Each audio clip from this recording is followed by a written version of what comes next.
Hello dear students, in our previous class we discussed the consequences of disintegration of the USSR Union, and in today's class we will discuss shock therapy in post-communist regime. So let's start our class and discuss the point. The collapse of communism was followed in most of these countries by a painful process of transition from an authoritarian socialist system to a democratic capitalistic system.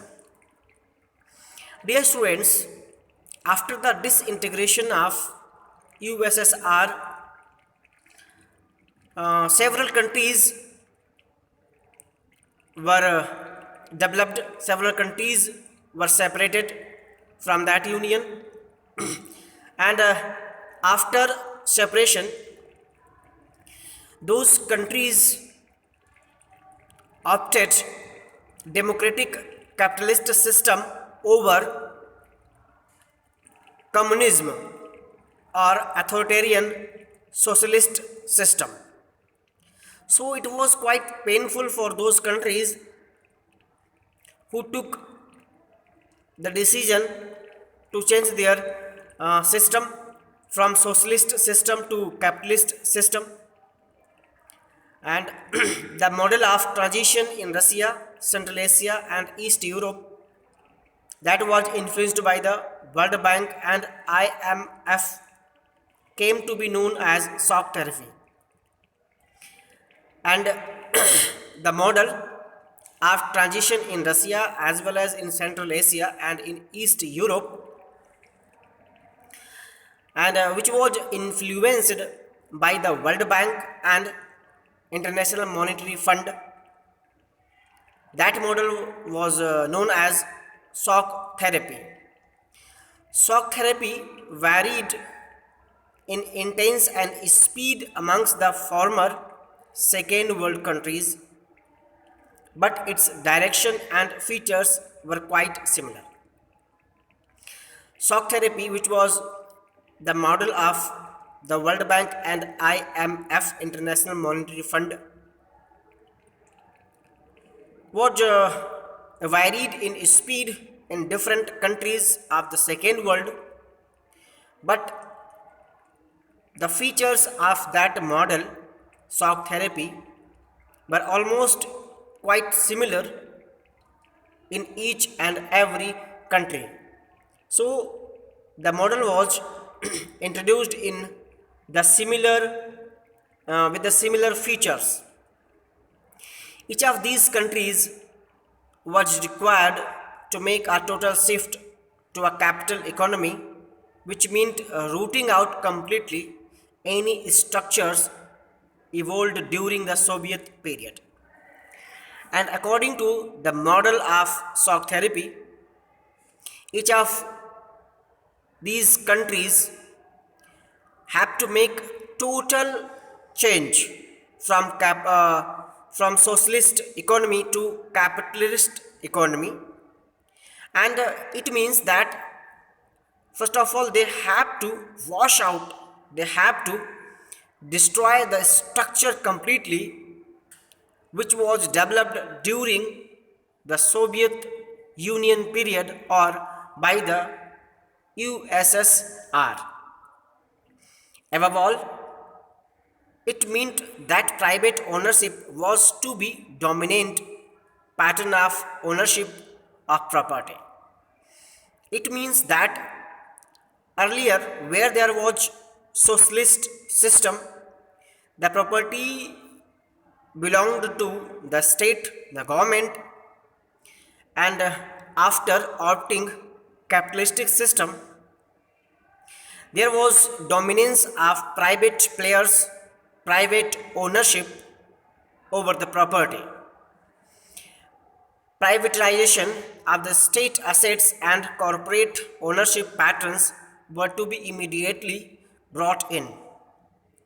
And as they opted capitalistic system, So privatization of state assets, state property, and corporate ownership was immediately to be brought in the system, as they decided to make total and complete shift.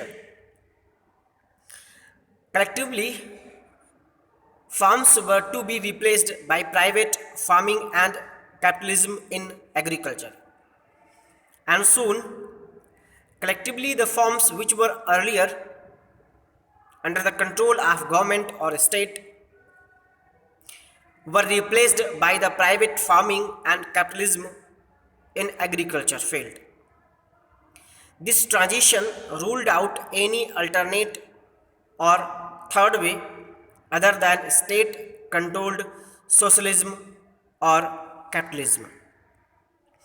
And this transition abolished any possibility of third way, any possibility of third alternative other than state controlled socialism or capitalism.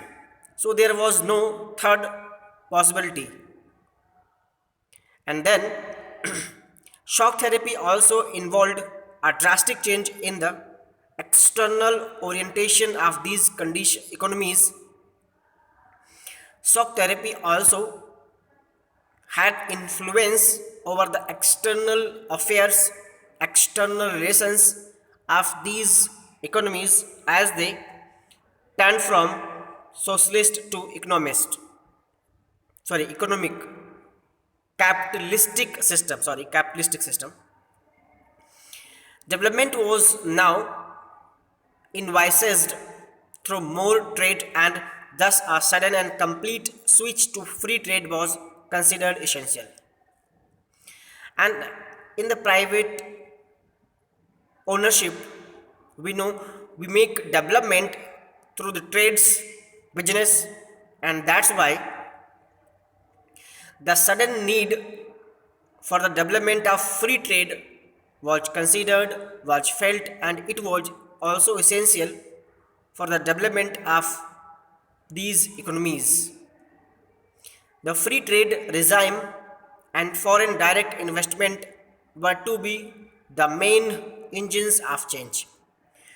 And the free trade regime means free trade policy, agreements with other countries, and FDI, foreign direct investments were the tools, were the engines for the change of these economies.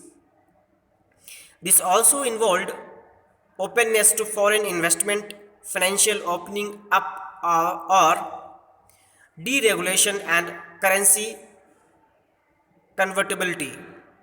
So, in this process, all these changes also involved the openness to foreign investment, financial opening, just like bank or other systems, and deregulation and currency convertibility means devaluation of currency after a certain period, and convertibility of currencies means the process of changing currency into different currency, like rupee changes into dollar, or rupee changes into pound or dinar, or dollar changes into some other currency. This is called convertibility of currency or currency convertibility. Finally, the transition also involved a breakup of the existing trade alliances amongst the countries of the Soviet bloc. And the final step was the breakup from the existing countries which were still in the Soviet bloc in the matter of trade. Each state from this bloc was now linked directly to the West and not to each other in the region. Each of the country from Soviet bloc at that time were linked to the West direct, but they do not have any link between among themselves. Means those countries which were in US bloc were not interlinked, but they separately had some links, some agreements with the West countries. These states were thus to be gradually absorbed into the Western economic system. That's why these states slowly and slowly were completely absorbed into the Western economic system. They adopted Western economic system, and that was capitalistic system. The Western capitalist states now became the leader and thus guided and controlled the development of region through various agencies and organizations. When those countries of USSR bloc made links with Western countries and followed their policies, their system, that was capitalist system, at that time Western countries emerged as the leader of these countries, and they also guided and controlled the development through various agencies and organizations in these countries which were connected to Western countries. So dear students, in this class we studied shock therapy, and in next class we will study consequences of shock therapy. Till then, keep learning, take good care of yourself, and watch this video from the beginning till end. And still, if you have any doubt, then ask that doubt through comment box. And in the last, thank you for watching this video.